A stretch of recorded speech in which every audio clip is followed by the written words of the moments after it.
Okay, so this chick just came up to me and said she's my biggest fan. I know, they all say that, right?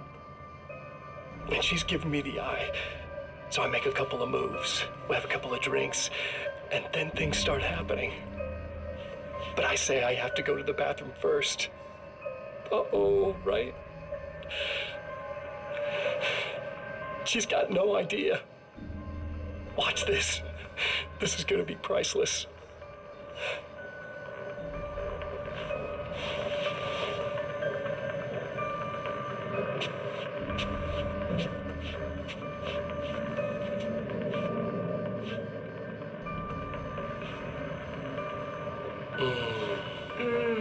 That's nice.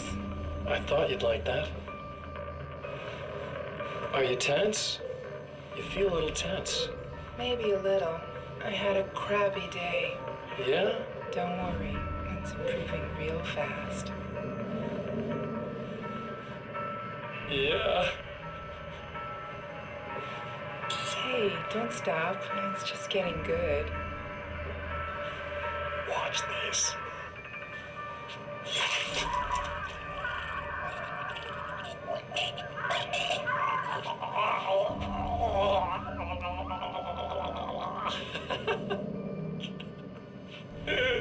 Yeah! Did you see that? Oh man, did you see her? Boom!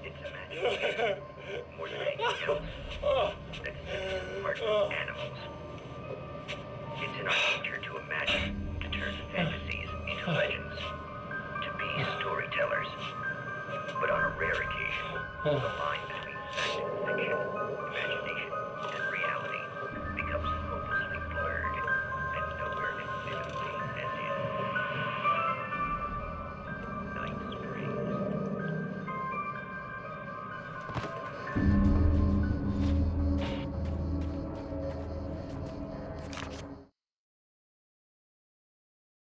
Night Springs doesn't exist. It's a fictional town from the TV show I used to work on. It was Any Place USA, a place we used as a backdrop for whatever strange story we had that week. One of the stories I wrote for the show involved a man, the champion of light, fighting his evil double, the herald of darkness. It was something I'd written back in the real world, something I had a link to, a framework I could build on. I had adapted it into a new story. This story.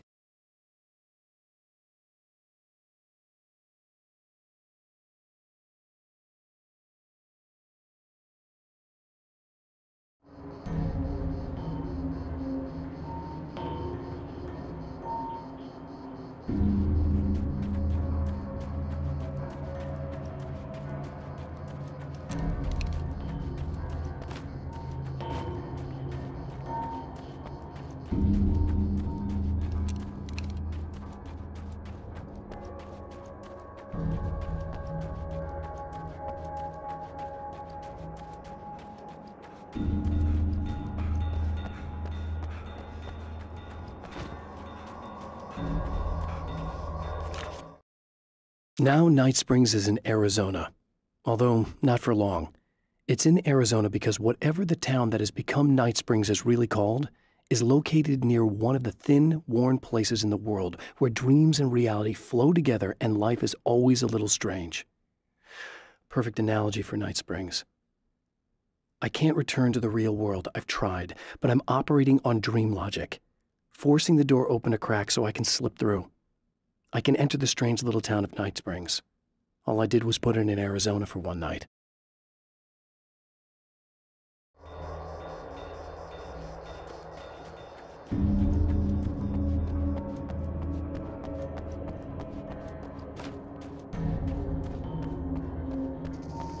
Well, this should be perfectly safe.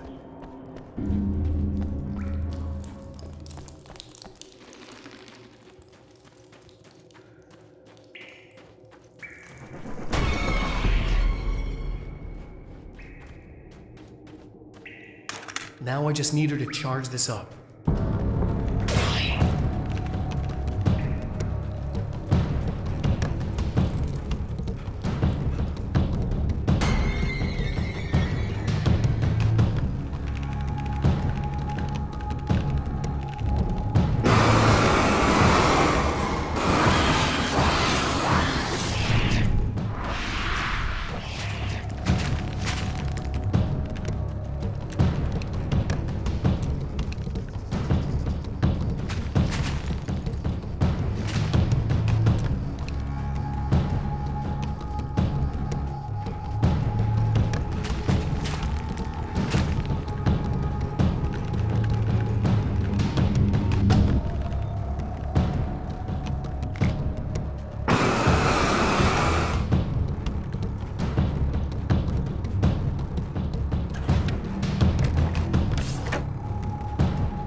The battery.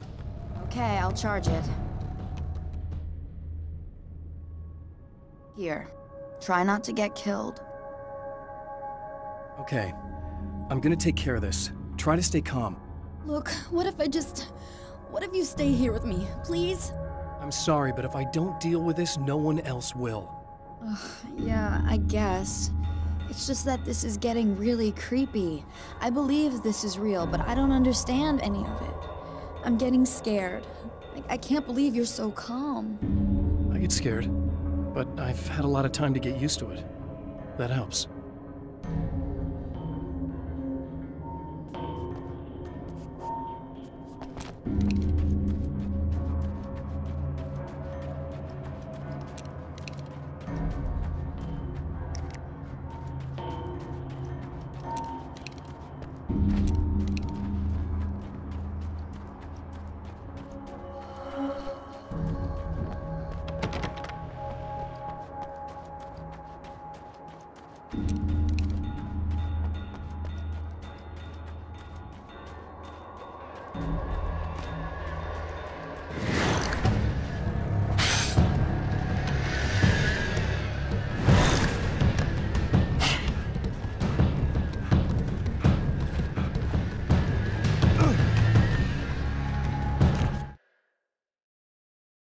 I don't make friends easily.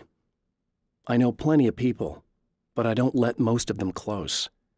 I've known Barry Wheeler ever since we were little boys. We had the time of our lives. I'd get us in trouble, and he'd talk us out of it. Things haven't changed that much now that we're grown-ups. He's the most loyal and dependable person I've ever met, and all the things that count anyway.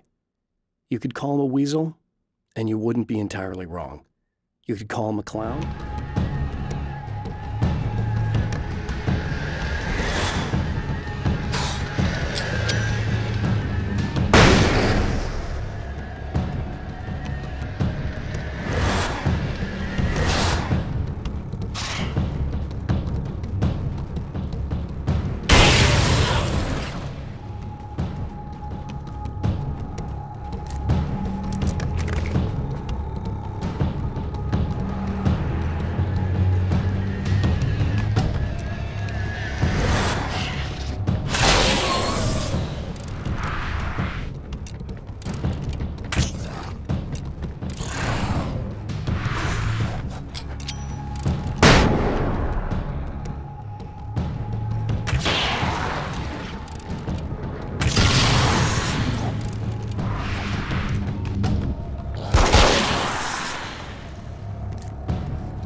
Here we go again. Better get ready to run.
trouble.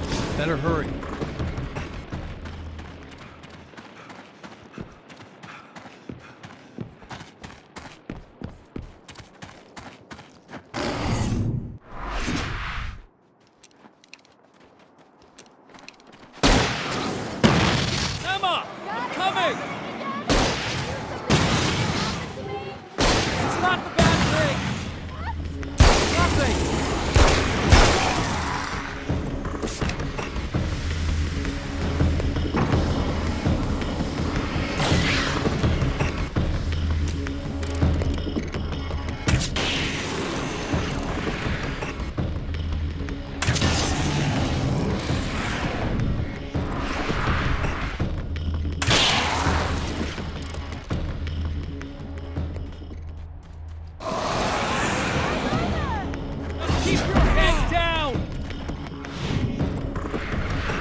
Safe now.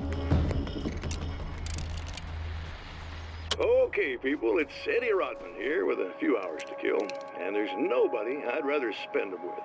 Nobody else in the whole world. Oh boy, that'll land me in hot water when I get back home, won't it? Well, just in case my wife is listening, and you always are, aren't you, baby? Let me tell you, you are the exception, honey, and the prettiest lady I ever saw to boot. But I'd really like to spend some quality time with you listeners, because, tonight's one of those nights. You're sitting in the studio and you kind of forget how long it's been or what day it is. You just sit here and go through the motions. You might as well have been here forever. You keep talking, but you don't even know what you're saying. It's like you're on automatic. You can't stop the ride and get off. It's times like these that I really wish that somebody would just call in and relieve my boredom. How about it? Anybody? Come on now, help a fella out. Our lines are open.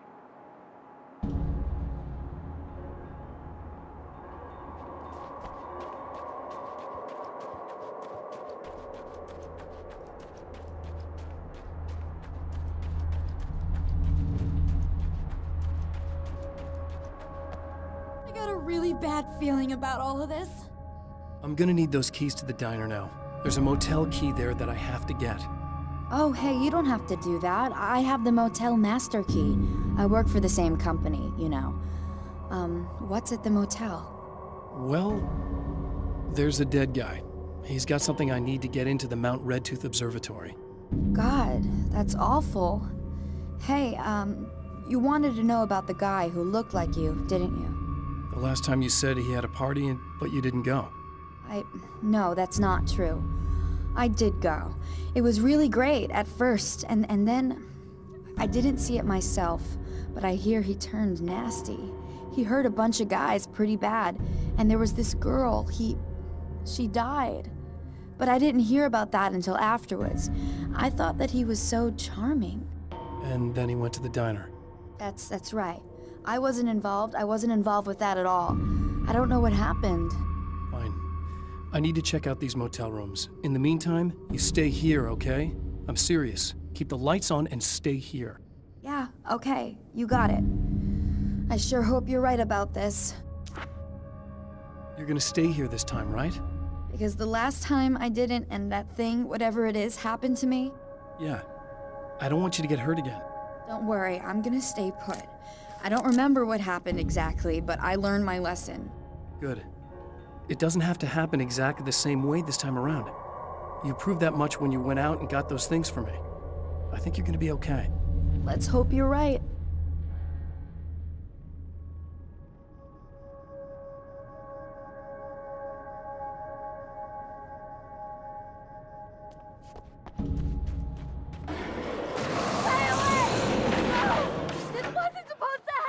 The memory of her own fate haunts Emma Sloan and fills her with dread. This time, she does as she's told. It's not enough to save her.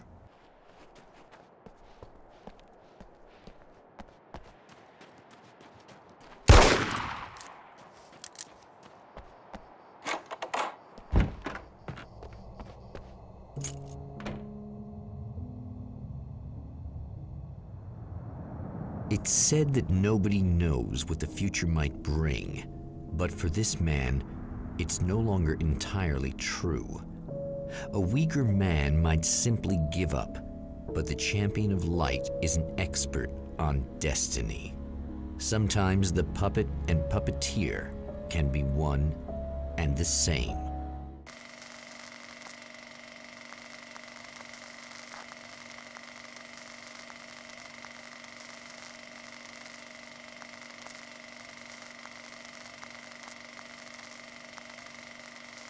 Mount Redtooth, its top littered with man-made eyes that stare into the endless depths of space. Tonight, the champion of light will depend on them to pick out a message from the ether.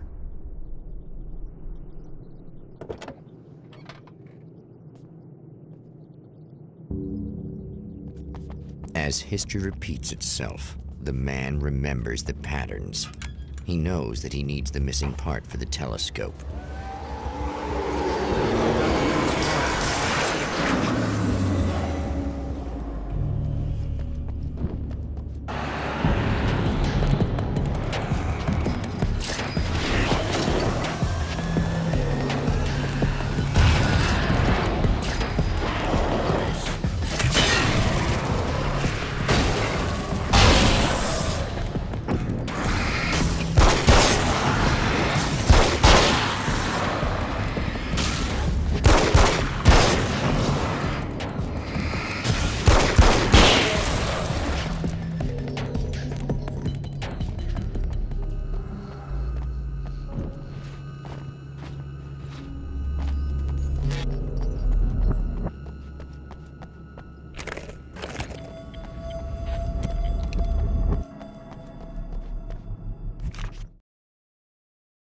There are places where our world is worn thin and another reality brushes against ours.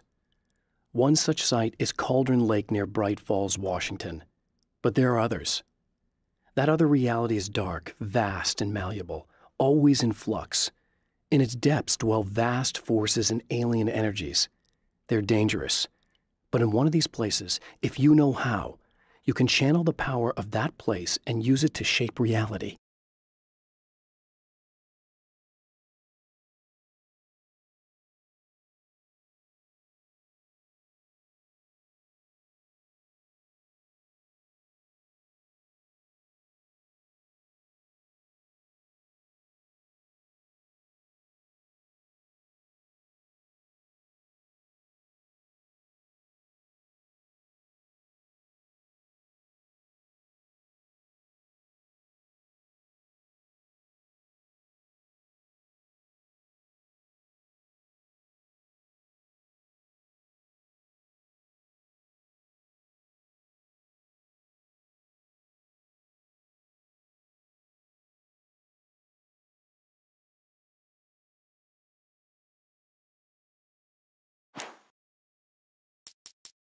The atmosphere in the projection booth at the drive-in was charged, almost unreal. Despite that, the air felt cool and refreshing this late at night. It'd been a hot day. The summer was nearing its end, but it wasn't over yet.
The darkness rose from the depths of Cauldron Lake and took Alice.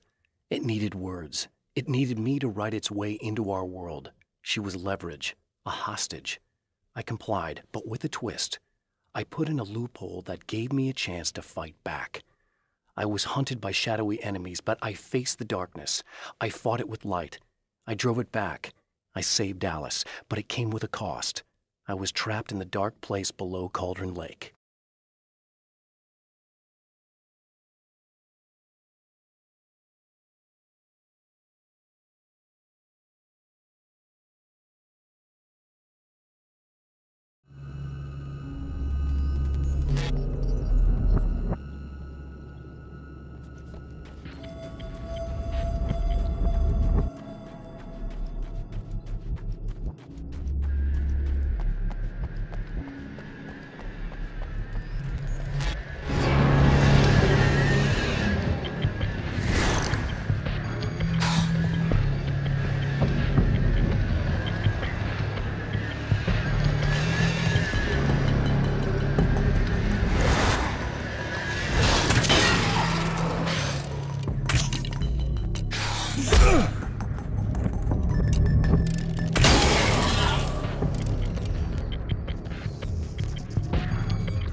Stories come naturally to us. We can't help it. There are many different worlds, many competing realities within our heads, fueled by books, television, even barely remembered childhood tales. There's an endless supply of fictional concepts more familiar to us than anything or anyone real. We have a far greater connection to the fictional characters we know and love than the random people we pass on the street. Our destinies and inspirations are shaped by lies, myths, and fables.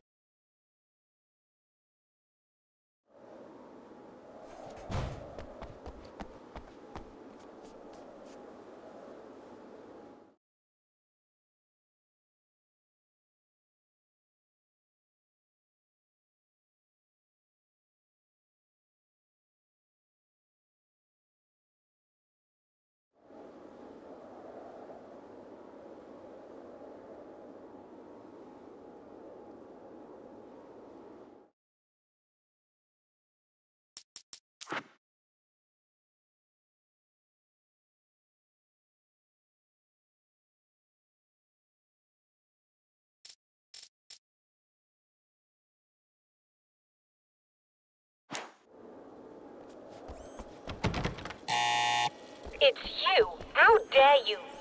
No, wait. It isn't you, is it? I suppose you'd better come in. I'll unlock the door. Thanks.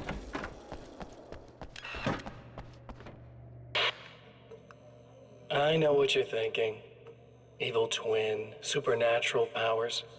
But most of the time, I just like to keep things basic. I want you to understand that.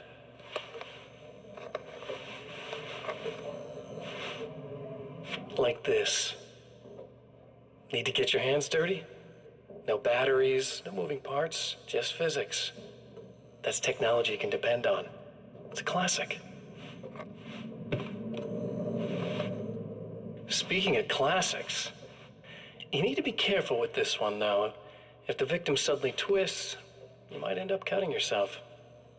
It's not really a workhorse, but I'm a sucker for this style. Now this is more like it. You've got slip-resistant grip. Believe me, you really want that traction once you're wrist deep in somebody.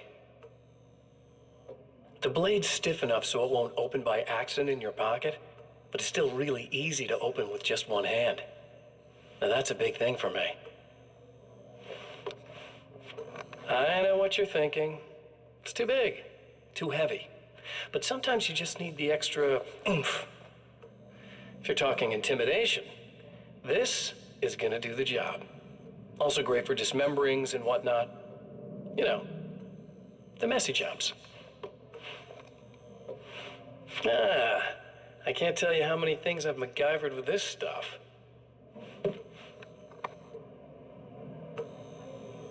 Okay, now, guns. Not a big fan. I mean, how are you supposed to really connect with somebody with a bullet? I want you to understand that. I take pride in what I do. We can't both be worthless hacks, can we?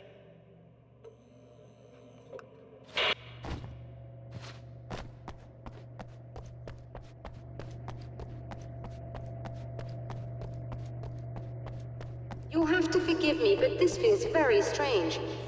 It seems like this has all happened before. I have the replacement part for your telescope, Doctor. All right. Let's get it installed.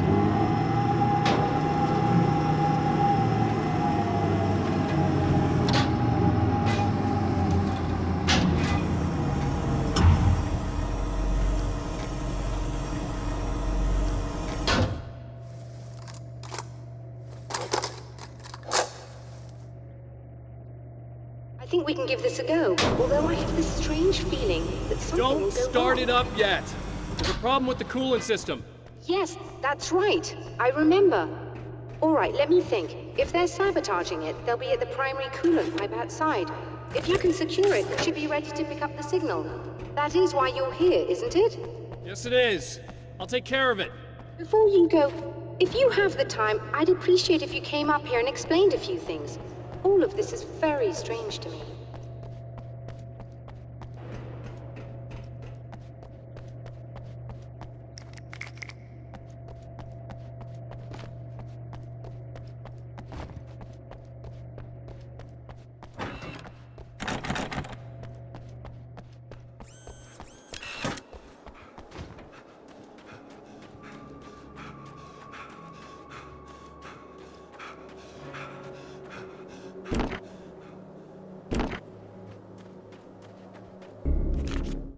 The Taken may well be the tool the darkness favors over any other. At some point, they used to be human, but whatever humanity they once had is long gone. Now they're just shells covered and filled by darkness. The Taken Mr. throws at me are more grotesque and varied than the ones I first encountered in Bright Falls. But I know how to deal with them. I'd be lying if I said they don't frighten me. But I've survived worse. I can't let them stop me.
The light, am I correct?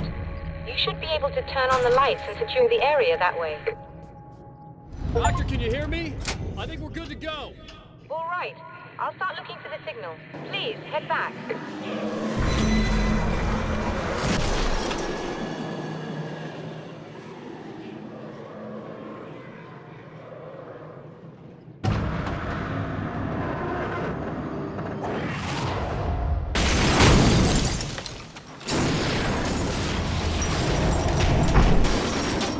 I guess they didn't like that.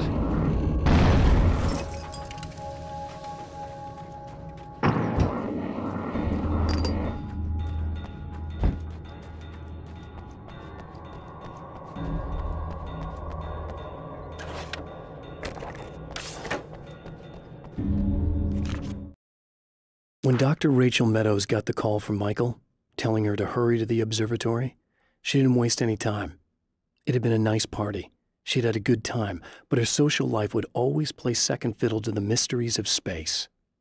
Michael never showed up, of course. He'd pulled over at the wrong rest stop.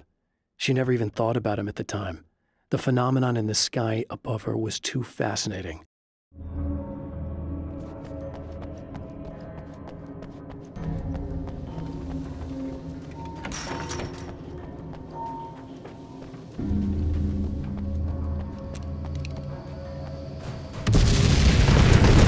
That mountain's trying to kill me.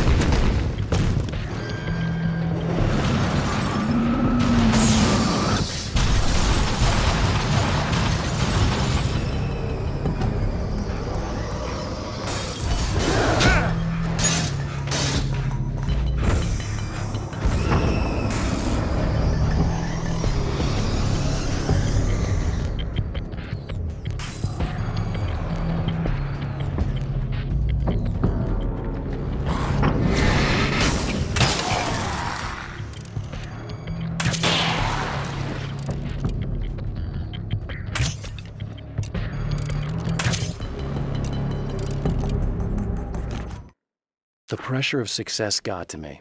My wife Alice was the sole thing in my life that anchored me. Suddenly it wasn't enough. I couldn't write anymore. I distracted myself with wild parties and whatever trouble I could scare up. I wallowed in the drama of my life, sure that Alice would stick with me even though she didn't sign up to be the lifeline of a tortured artist. It was my dumb luck she's not the type to give up.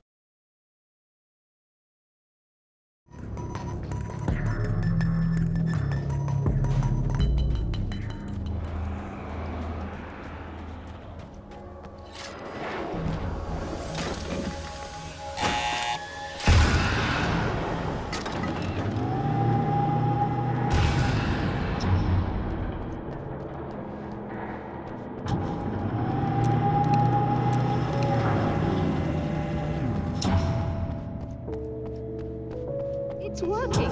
Please, come up here.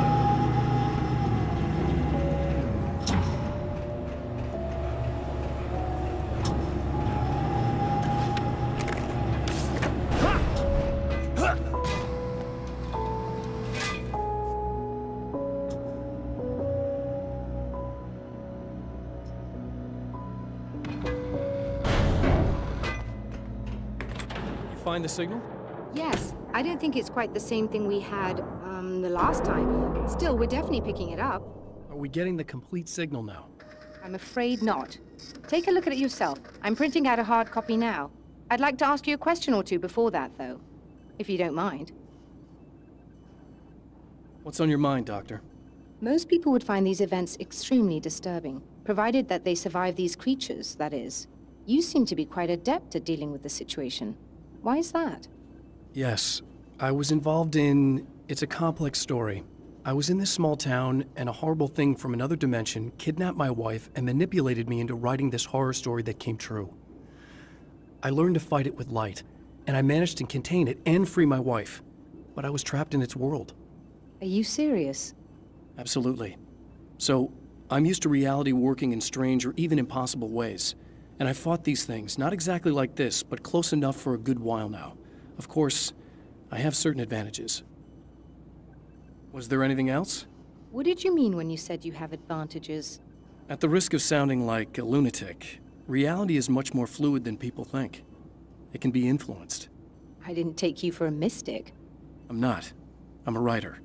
And under certain conditions, I can, for lack of a better word, rewrite reality. Change things.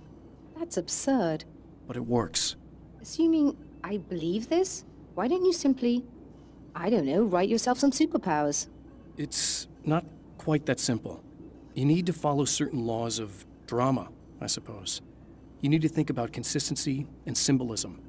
Often what you write isn't anywhere near as important as what you imply. There are things out there that will take advantage of your mistakes. You really believe in this? Don't look at me like that. You've experienced some of this yourself. I will gladly admit that something exceedingly strange is going on. But this idea that you're somehow altering reality with your writing is ridiculous. You're essentially saying you're controlling my actions. Leaving aside the rational arguments against us, what gives you the right? Well, it's more like having a destiny. A path you're on. You're not aware of it, but there it is. If somebody changes it, what difference does it make? It's what every writer does. If you write something that affects one of the characters, they don't really know about that. I'm not a character. Are you saying that it's all right to take advantage of someone if they aren't aware of it? Look, all I meant was that if you're genuinely making all your own decisions, and those decisions lead to whatever destiny you have, what practical difference does it make?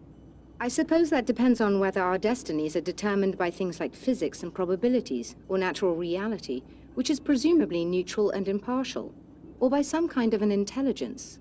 If it's the latter, that intelligence makes choices based on some criteria. If we suffer as a result of those choices, there's a moral and ethical element involved, regardless of whether we're aware of its manipulations. Wouldn't you agree? You're taking this very well. I thought you'd be hangry. I suppose I would be if I thought you could actually do this.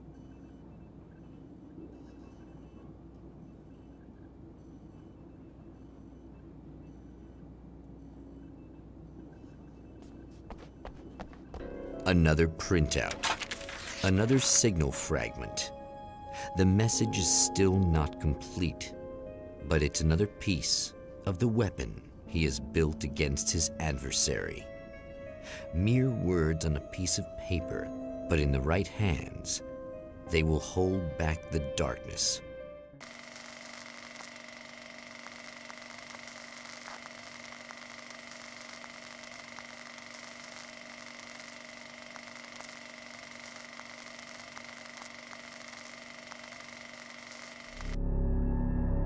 The last time the man came to the drive-in, it did not end well.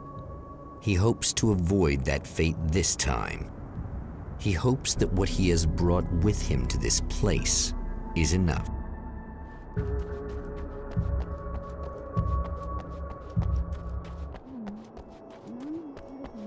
Ugh. Serena's probably out of her mind again, but I'm gonna need that key so I can get the power back on. You again? I'm really just here to get the keys so I can get the power back on. Do you want to hold me down? It's okay. I know you like that. Yeah, I'll just grab the keys.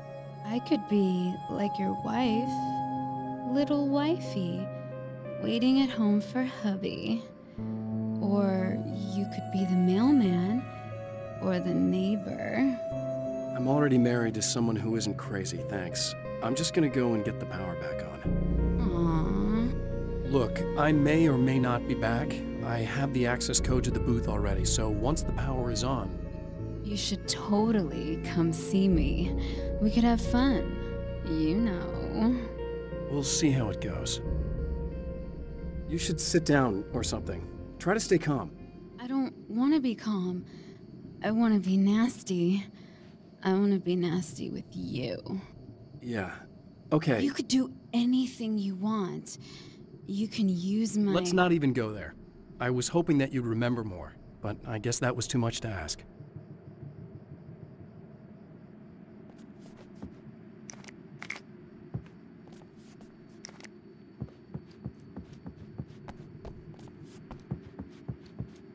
I was about to do the weather, but I see we have a caller. Hey, you're on the air with Eddie. What's up? Hey, Eddie, it's Ricky. You talked about fate before. You think about that a lot? Not a lot, to be honest, but I take it you do. Oh, yeah. Oh, yeah. Any conclusions you'd care to share, Ricky? Well, we've got free will, right? That's in the Bible and everything. Yeah, right, sure. So free will, right? Am I right? I mean, if we can do what we want, how can there be fate? I mean, you don't know what's going to happen next, so there's no fate. There's just people doing stuff. Well, I don't know, Ricky. I don't suppose you have considered the possibility that we're all here in the service of a greater purpose, Incomprehensible to us, and that what we take to be freedom is nothing more than the move of a pawn on some cosmic chessboard, limited in scope, subject to the whims of unseen players, existing only for their entertainment. Or perhaps we're just a twisted reflection of actual events that can happen elsewhere. could it be that such is life in Night Springs? Dude, what? Food for thought, Ricky. Food for thought.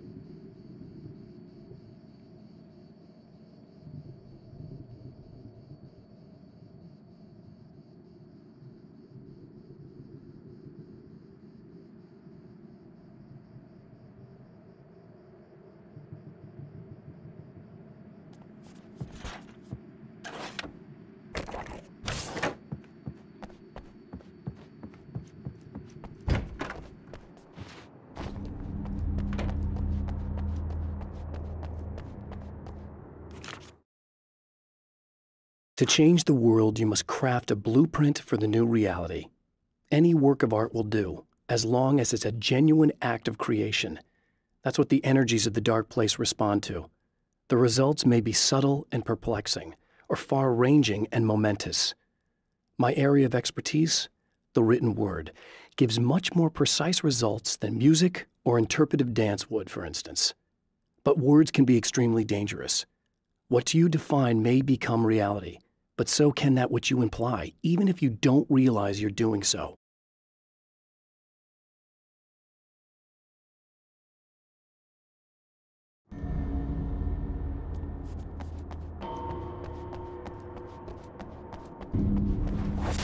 Are you getting it yet, genius?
I want to talk about Alice. Just look at her. She's really beautiful, isn't she? Your wife. Well, our wife, really. Just my wife soon. Don't worry. I'm not gonna treat her like the others. She's special. If I wanted her dead, she would be. I've been around for a while now. So talented. You haven't seen her new work, of course. Oh, it takes my breath away. Really, she's that good.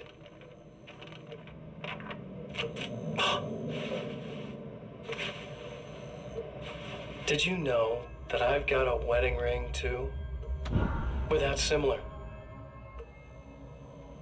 She's seen me a couple times, you know. I've let her catch glimpses. She thinks she's imagining things, of course. She thinks you're dead. It might as well be. I mean, even if you manage to keep surviving, you'll be in my trap forever. So I'll go to her. It'll be an amazing moment. Oh my God, you're alive. I'll be the good, loving husband for as long as I can stand it.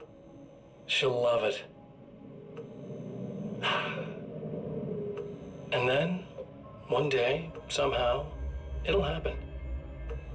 Maybe I'll slip up, she spots something, or Maybe she just starts running her mouth.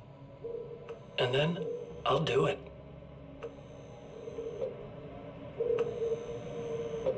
It's gonna be sweet.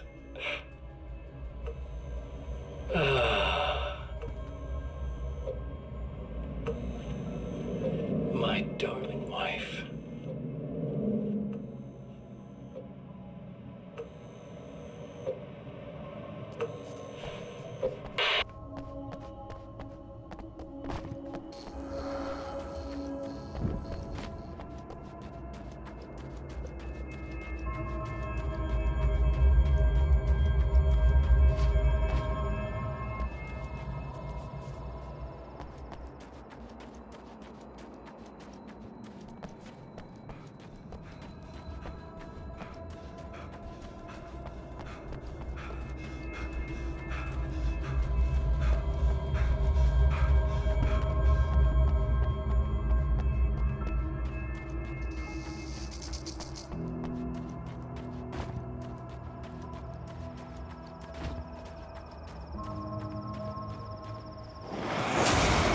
You're like a little hamster in a wheel.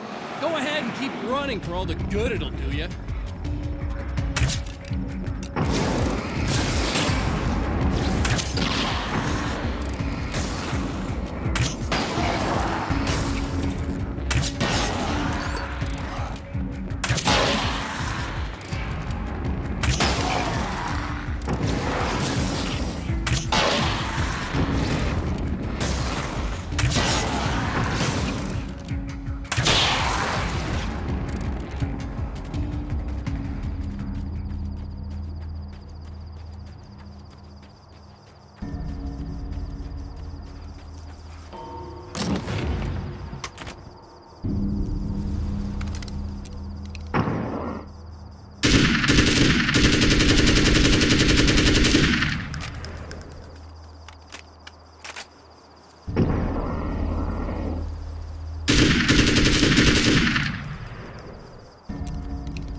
Alice, my wife, the best thing that ever happened to me.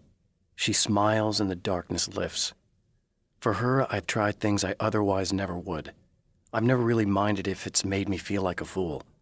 She's a photographer, and the world she sees through her lenses is unique and beautiful. She has the vision. She sees things others don't and knows how to make them visible to everybody. She did it with me, too. She teased out things I was only vaguely aware of. She always saw me in the best possible light.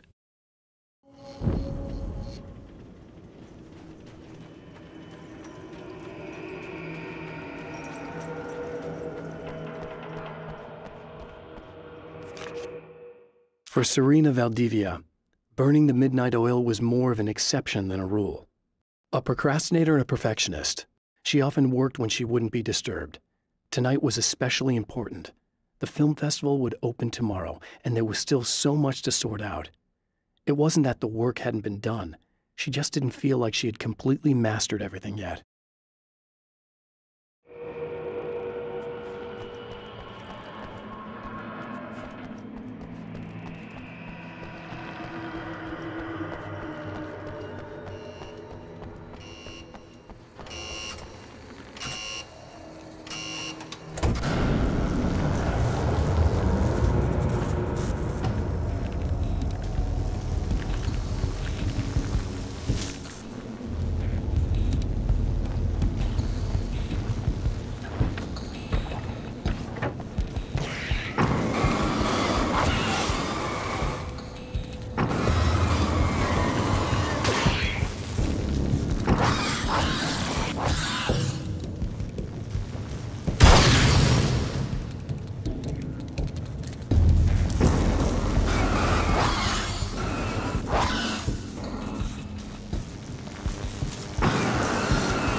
The dark place is utterly hostile to human life.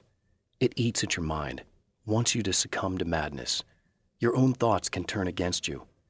Every shadow conceals a threat that attacks at the slightest sign of weakness. You're under endless assault. Every day is a struggle for survival. But I've learned to take care of myself. I focus on Alice, our life together, my need to be with her. That takes me a long way in the dark place. As long as I have my gun and the flashlight.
If you die, you lose. If you quit, you lose.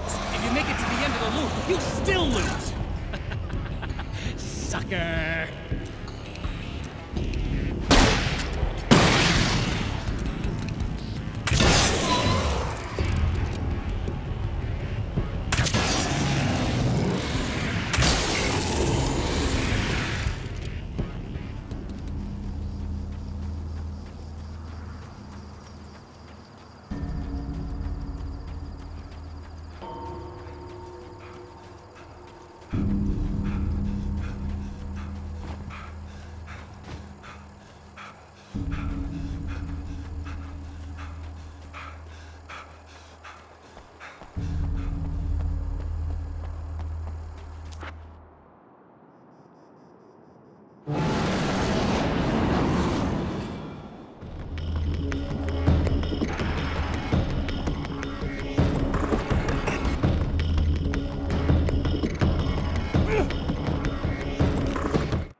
It's obvious that for all his power, Mr.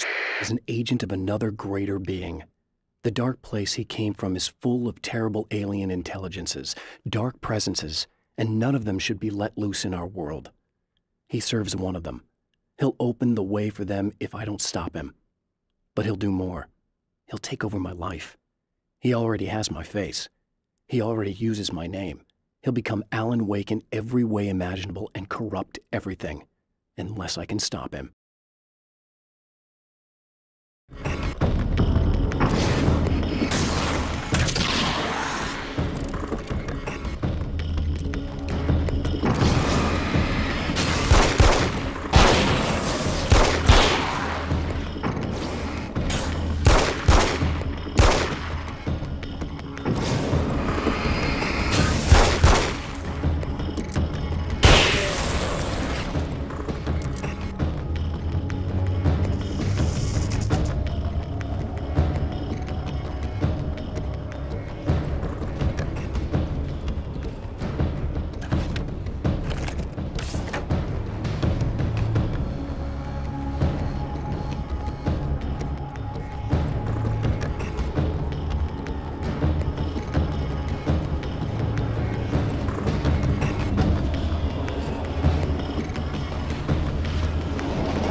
I have created the weapon that can put an end to this, a blueprint to a new reality.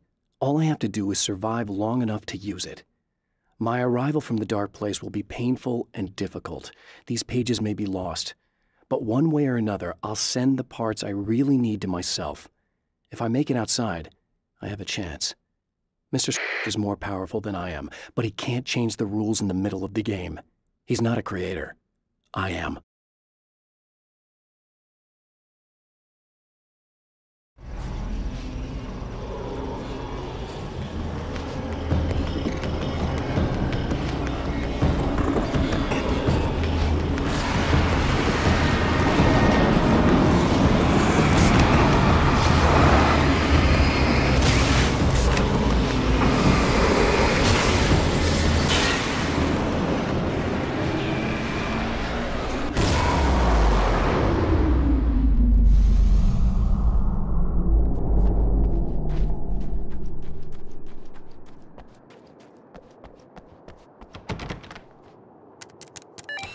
The champion of light knows that the time itself is about to end.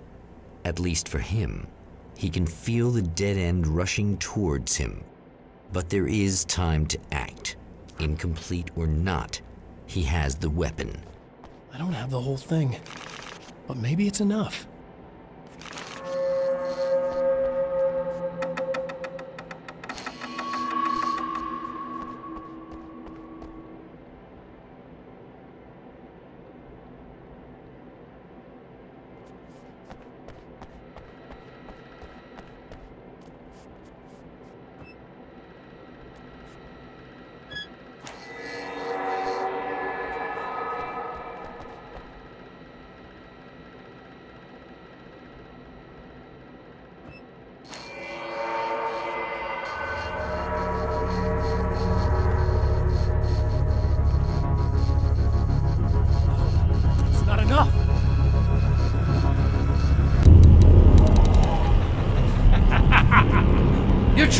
Cute, aren't you? What are you up to? It's a waste of time, buddy. You should just lie down and die. Let me take over. This is the only thing you've got coming to you. From here to eternity. No matter how many times you come back.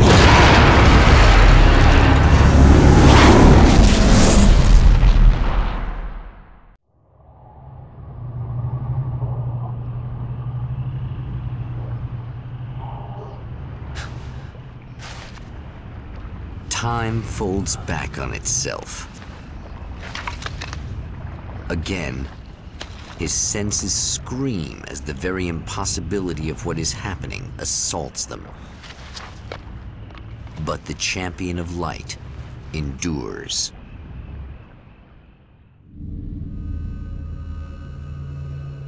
Each time he gets a little closer. Each time another detail falls into place. Now the trap works against the herald of darkness.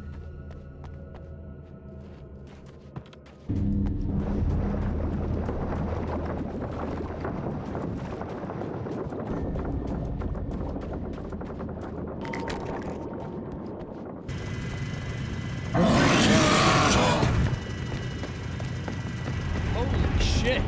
What are you, the King Hillbilly?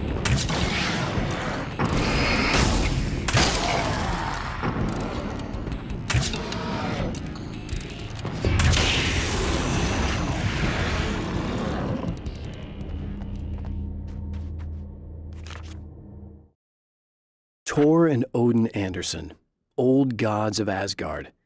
I still don't quite know what to make of them. I know they used to be rock stars who modeled their stage personas after Norse gods. I know they're old. I know that in their day they fought the darkness as I do. I know they're demented and insane, ravaged by age and self-abuse. But there's something in them, something powerful that took hold when they were touched by the powers beyond. A thing that goes far beyond just stage names. Something godlike.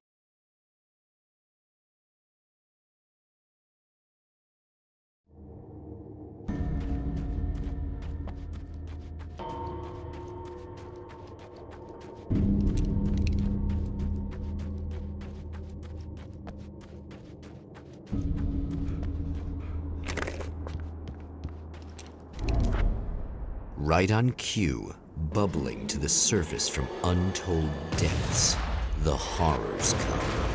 The emerging monsters do not expect the warm reception that has already been prepared for them.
Saving ammo.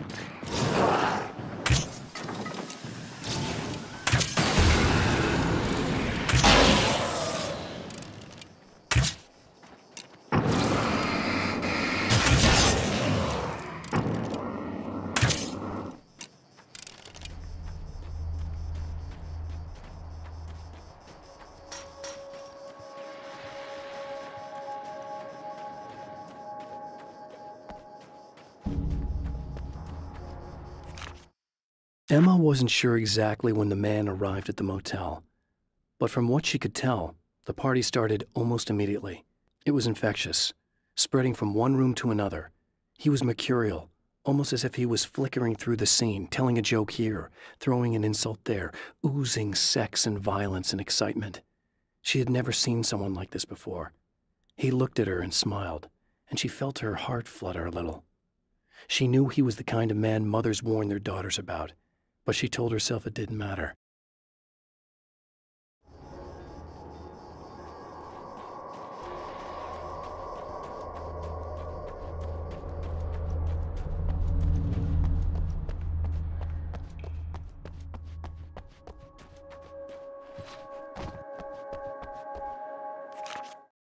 I have seen the darkness twist flesh into new shapes before, but encountering these giants is an extremely disturbing experience. It's as if the genre has been switched on me. There's something out of Pulp Fiction. Twice as tall as normal men and stronger than forklifts, their lumbering gait and slow-witted demeanor brings to mind some kind of mean-spirited caricature of a feeble-minded hillbilly.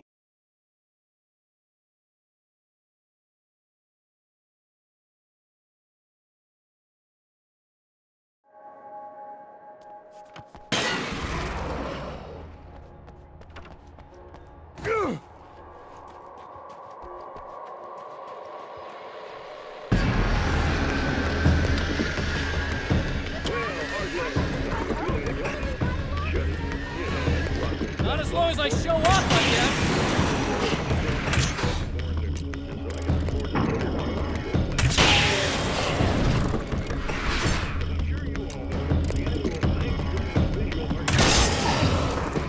Clear now.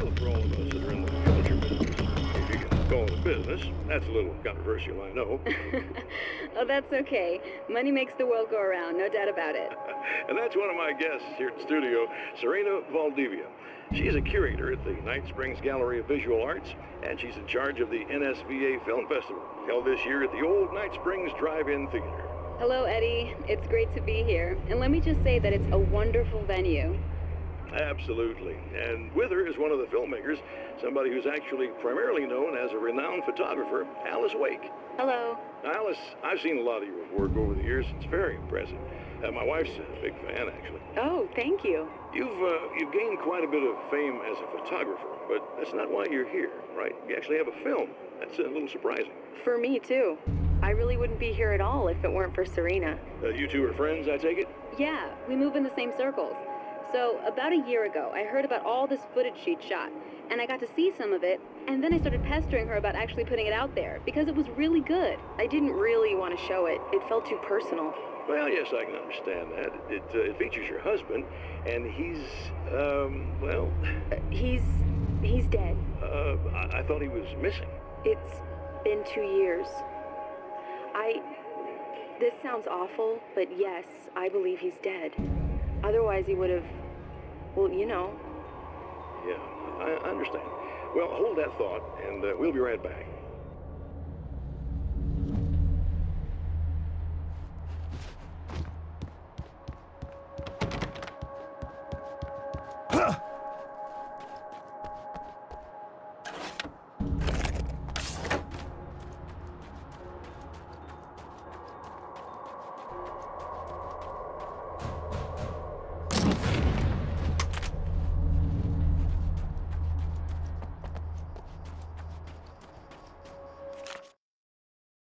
Getting the Andersons into the recording studio was a struggle and a half. But once they actually picked up the instruments, something happened. They were two old men, and they weren't. They were doddering bags of bone, and they were barely contained power. And there was music. Barry rubbed his hands together. He knew how to pick a winner. Now all they needed was some direction on how to make things a little more modern. Barry had never produced a thing in his life, but he knew what he liked. He knew Balance Slays the Demon was going to be a hit.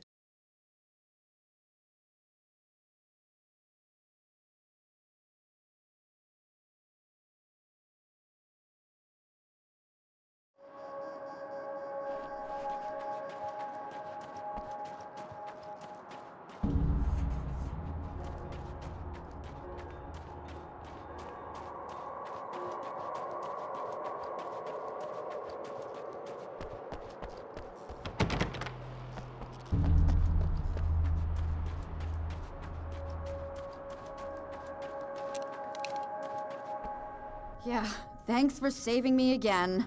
I'd hate to die before I'm scheduled to be murdered. I guess I have you to thank for setting everything up at the oil derrick.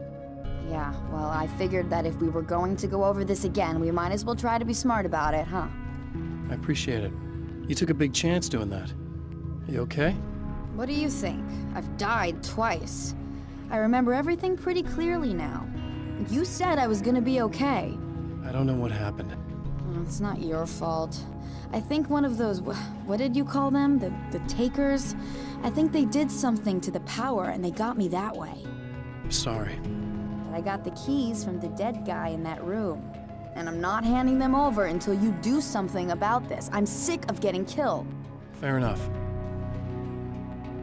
You seem calmer now. I tried freaking out. It didn't do much good for me.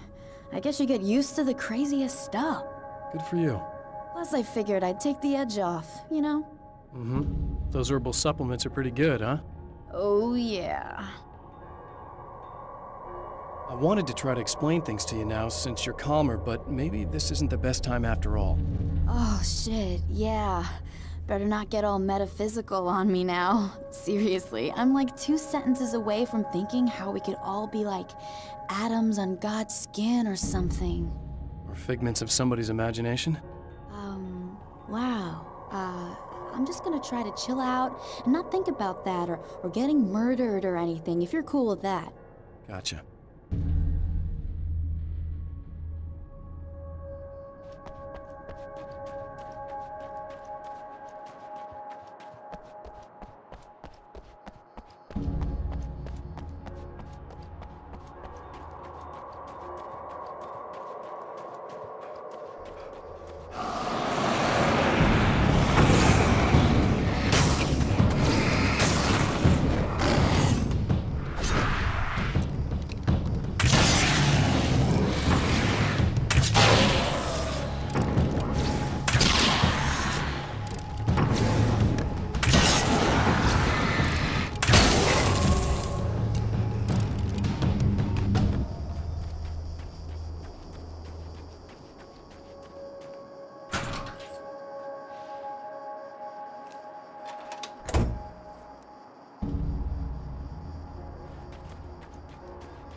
Okay. I really don't think they can get to the power now. Thank you. That's a relief. Here's the keys that you needed. Thank you. Hey, I have to tell you, at the diner, I went there with him. The guy who looks like you, okay? I know I said that I didn't. Yeah, I figured. Want to talk about what happened at the diner? There was this guy from the observatory, and he just attacked the poor dude, smashed his face into the tabletop a bunch of times. It was horrible. I didn't know that he was gonna do that. I swear. And I just ran. I just left him there. I didn't even try to help. There was nothing you could have done. It's not your fault. Well, he's dead in that motel room now, so excuse me if I feel pretty shitty about it anyway. You shouldn't blame yourself. I just didn't want to get involved. I have this tendency to just drop everything and run. I don't think I'm a bad person, but I didn't even call the cops. I'm such a coward. If you'd called the cops, we'd have dead cops. He's not human. Do you understand? It's not your fault. But I could have tried to stop him. Believe me, if you had, you'd be dead. You seem to be doing a little better now. Yeah, I guess it just got easier once I got this thing off my chest. I just feel so guilty about it, especially because I didn't pick up on any of the warning signs. I just really liked hanging out with him, you know? He was smart and charming and funny and hot. The way you could be, I guess. I guess. What's the deal with this guy anyway? He looks like you, he uses your name. Why does he do this stuff? I'm not sure myself. Maybe he's just evil or my dark half. He does a lot of the stuff I'm trying really hard to get away from. Things that just messed up my life. I guess all those murders don't help either. Yeah, I could do without the murders and the end of the world. Listen, I need to get going. Yeah, go. I think I'm good now, I hope. Good luck. If it all goes well, maybe this is the last time we meet like this. God, wouldn't that be great? Just keep those lights on, okay?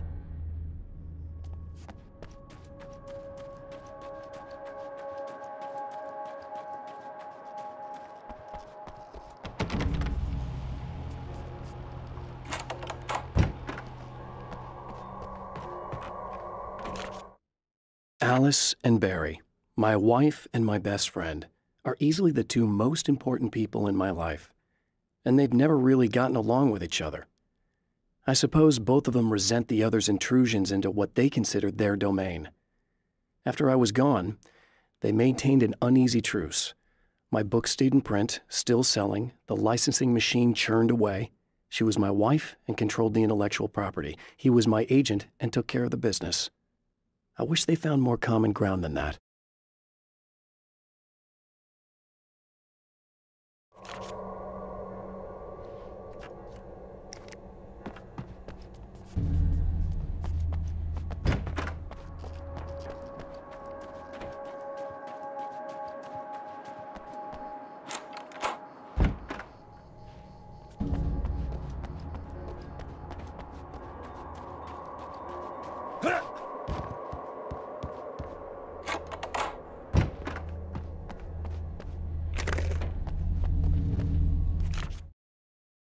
My own face peered back at me from the TV screen. For a moment, I struggled with the sensation of déjà vu. How many times have I seen myself like this now? And then there was that easy grin that never seemed quite as quick or natural on my own lips, the dark, malicious twinkle in the eyes.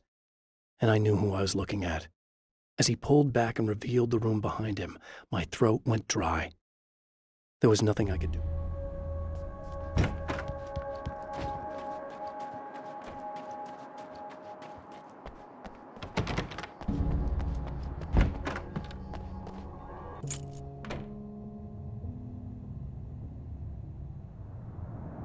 The fate of countless individuals hangs in the balance, threatened by the machinations of the Herald of Darkness. And yet, for a moment, the champion of light breathes a little easier. He has saved one life. For this moment, it is enough. And soon, perhaps, he can put an end to this.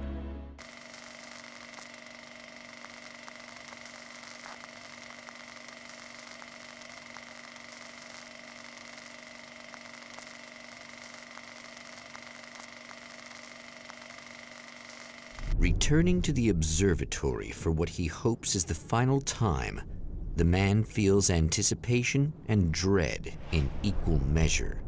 Soon, he knows, he will have what he needs.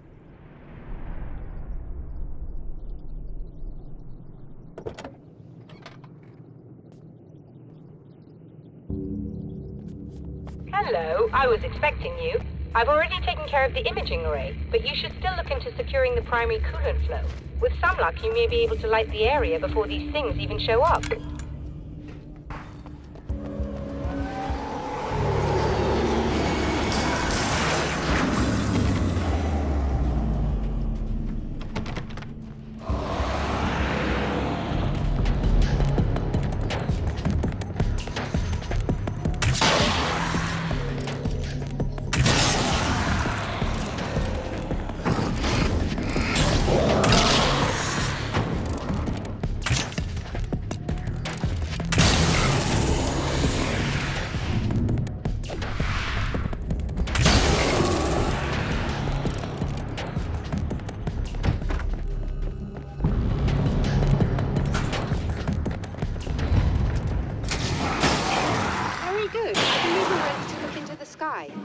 Right there, Doctor.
This act of creation is exhilarating and frightening. Subtext and symbols loom eager to take effect. Causality and consequence become domino chains that stretch into infinity. The more fundamental the change, the more unpredictable the variables become. Reality is too complex to control completely. Ordinary questions become meaningless. Who created who? What is really real? Everything is as real as everything else. You learn to let go of the things you can't control and go with the flow, or go insane.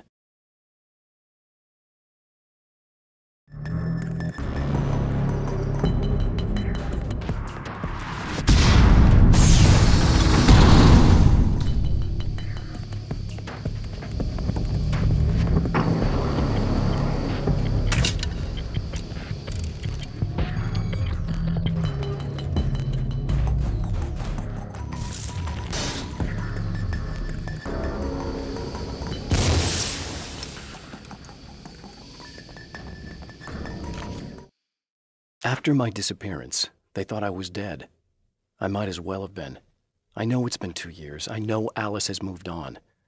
I've tried to find a way back to her, back to my life, but escaping the dark place is almost impossible. Time does strange things here, but dreams and radio signals can pierce the veil between the worlds. I catch glimpses and echoes of the world. Sometimes I send messages out. I can only pray that they hear them.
This is what you look like.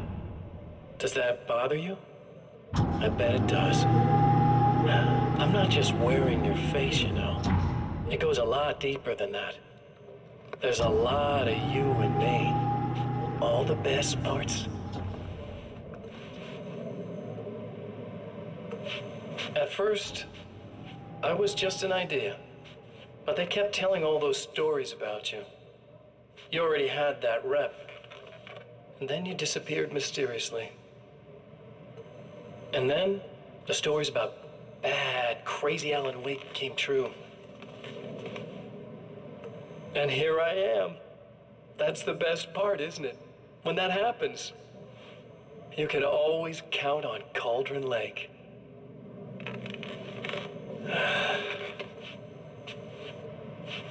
I'm just as real as you are. And I'm the improved version. No fears, no doubt, no weaknesses, no self-deception here. I don't let anything drag me down.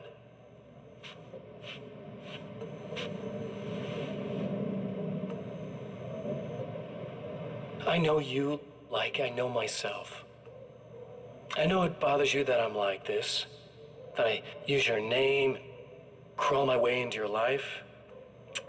But I only do it because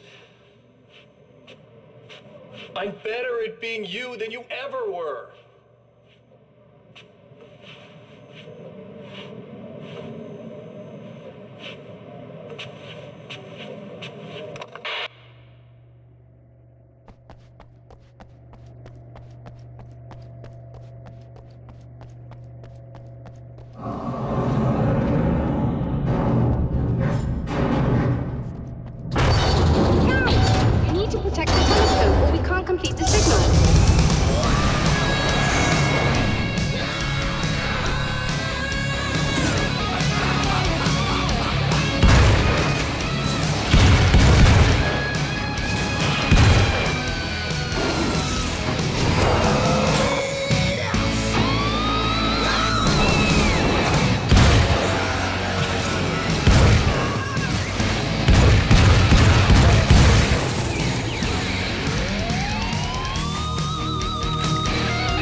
it.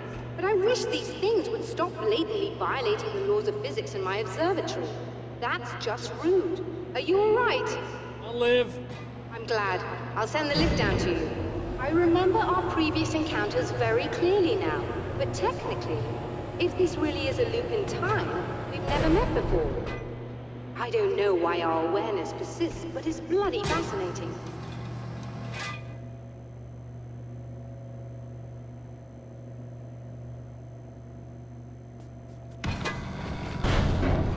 Doctor? You know, I know physicists who would give 15 years of their lives for a chance to experience something like this.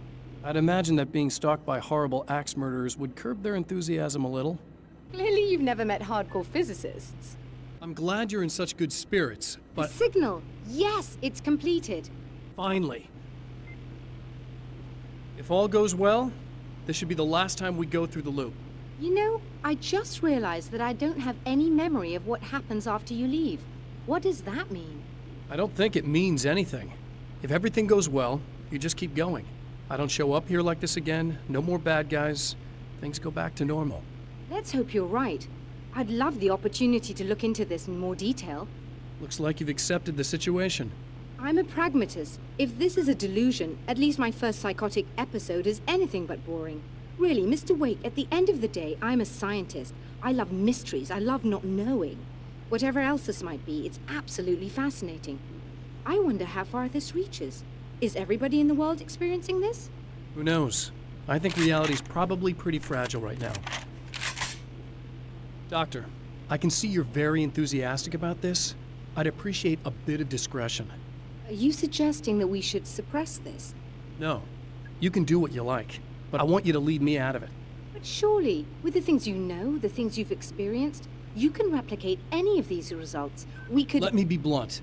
If you drag me into this, I'll deny everything. I'll lie like my life depended on it. And writers are damn good liars. Word of advice. This is things man was not meant to know territory. You get into this, chances are you'll open up a door into a world of hurt. Believe me, I know. I see.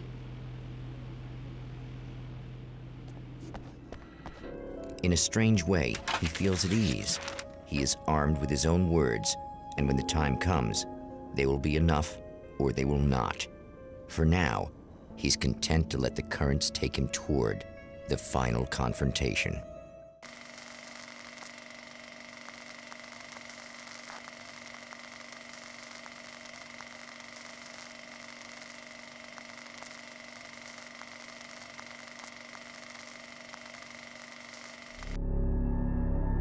Once more, we return to the drive-in.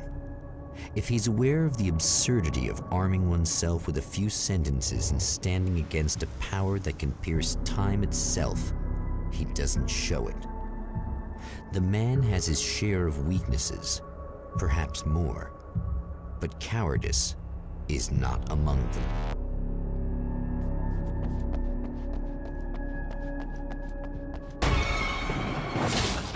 Oh, you got yourself a little plan, do you?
never getting out of this, Wake. Never!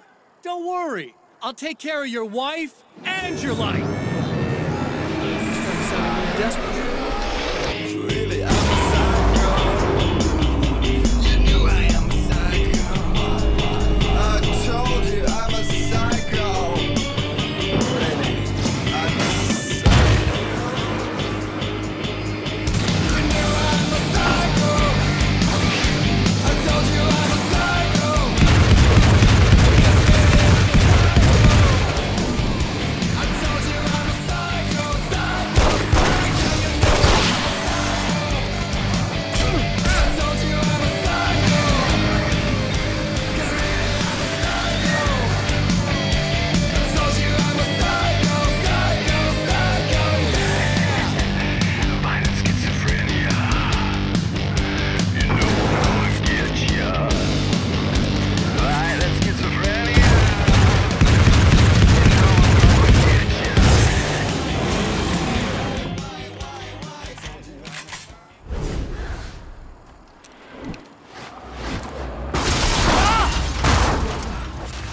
I don't know what you think you're doing, but I'll send you right back to the beginning.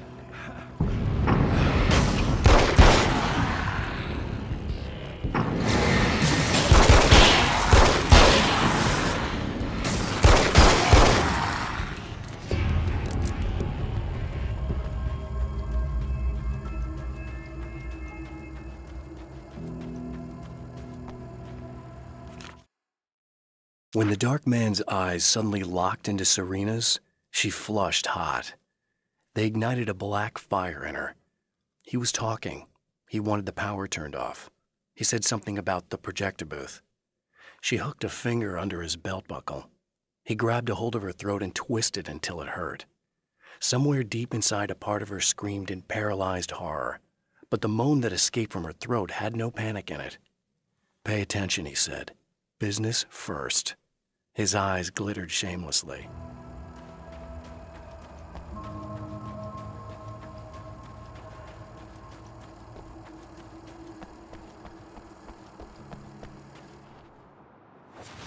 What?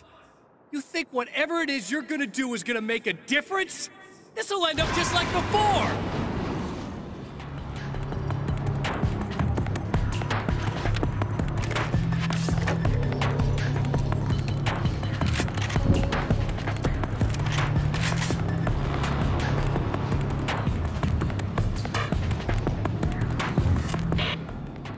I've been around for a while.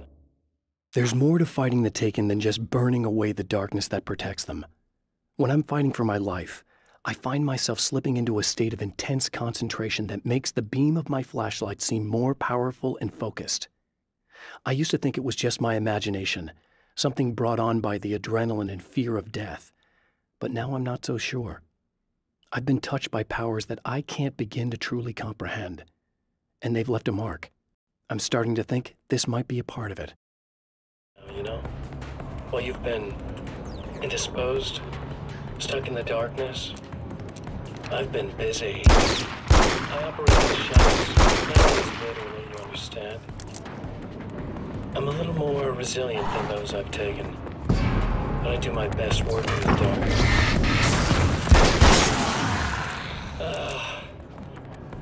And there's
Again, the champion of light enters the final trap.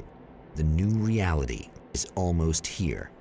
All he needs to do is change the details of the scene, push it past the breaking point, and the rest will snap into place.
Oh, come on, buddy.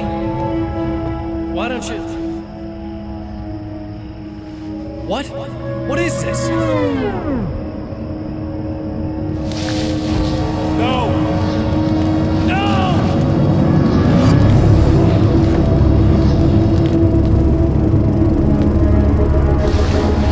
You can't do this!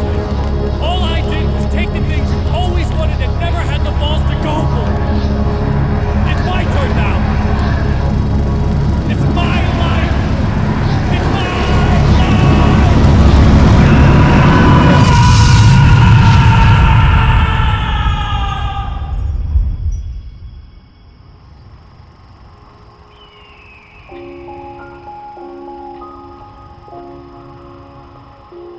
Alan? Is it really you? It's really me. How?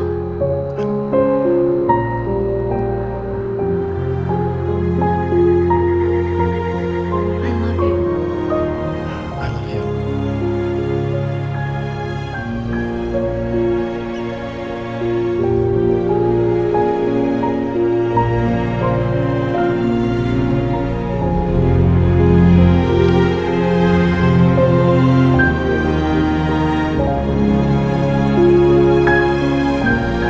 A woman, a man, two lovers, held apart for far too long, enveloped in the light of a glorious dawn.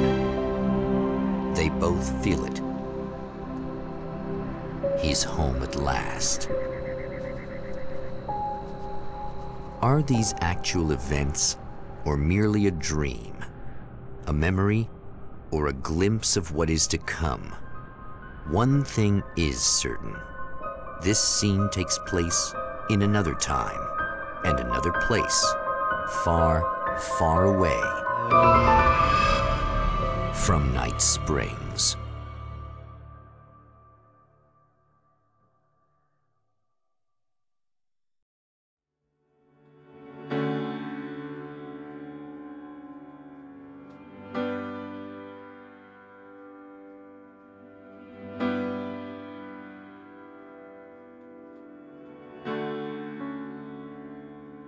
You know